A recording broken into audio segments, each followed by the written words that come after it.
Is the squat the king of all lifts? This guy got quite a bit out of squatting, and mostly just with body weight for tons of reps. Great squatters come in many shapes and sizes, like the 114 class Great Inaba. The middleweight Great, actually several weight class Great Bridges, and the king-sized Wren. And if the squat is the king of all lifts, I think most would agree that this gentleman was the king of the squat. He focused heavily on them, as is obvious in the girth of his massive thighs, and the reported weights he used in the squat. Bill West and the rest of the Culver City Westside crew focused on squats and helped to develop and spread the box squat, with low box and high box positions being used. Rep records for both versions were sought after and recorded. Doug Hepburn was a strong advocate of the squat, of course, too. Many great squatters got early starts in their stellar careers, like Eddie, Lamar, and Dan.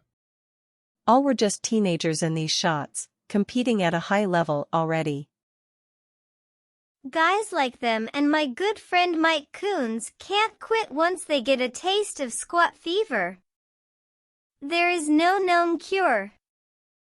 Besides the box squatting variations, there were all kinds of new methods that were tried, some with great success. Partials in the power rack, equipment modifications like Peary Rader's magic circle, clever uses of heavy barrels filled with water instead of barbells, and other ideas were tried. Bill March did insanely heavy partials in the isometric realm, and the idea of isometronics was born through Peary Rader's new course combining isotonics and isometrics.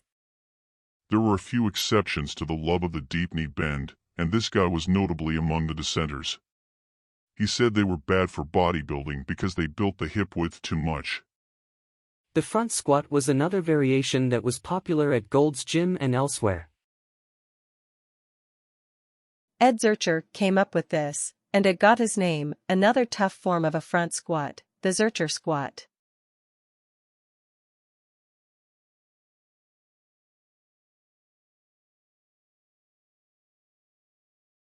Of course, the squat was not the only way to hit the legs, hips, and lower back.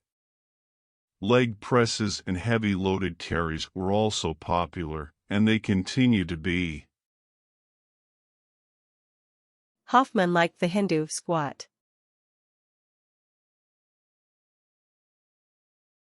Olympic lifters worked on the back and front styles as the legs provide the initial drive in all of the O lifts. Milo Steinborn was one of the squatting pioneers here in the States and also had a lift named after him, not an easy one to master, by any means. This guy did much to change the squatting game. Many years after the club he named his own after did the same, back in the infancy of powerlifting itself.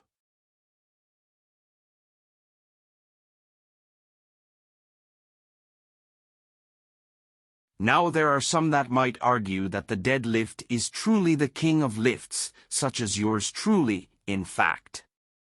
That said, I still would concede every solid strength, power, or building program needs some form, or several, of the squat to be complete.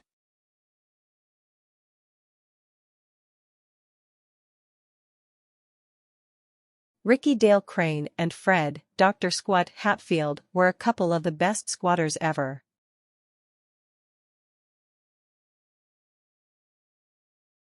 And these are likely the most recognizable legs in the bodybuilding world. Luke Eames, John Cuck, Mike Hall, Tommy Kono, and John Cole were also well known for their prowess in the squat, among many others we could name.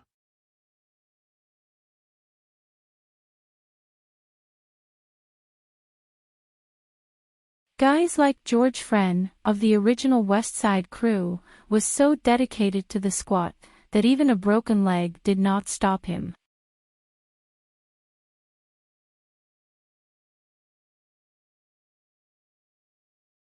And let's not forget the ladies. Like Bev Francis, Jill Mills, Jan Todd, and Becca Swanson. Becca was the first woman to squat over 800 pounds. Feel free to drop a comment about what lift you think is king, and please hit those like buttons, share, and subscribe to stay tuned for what's up next.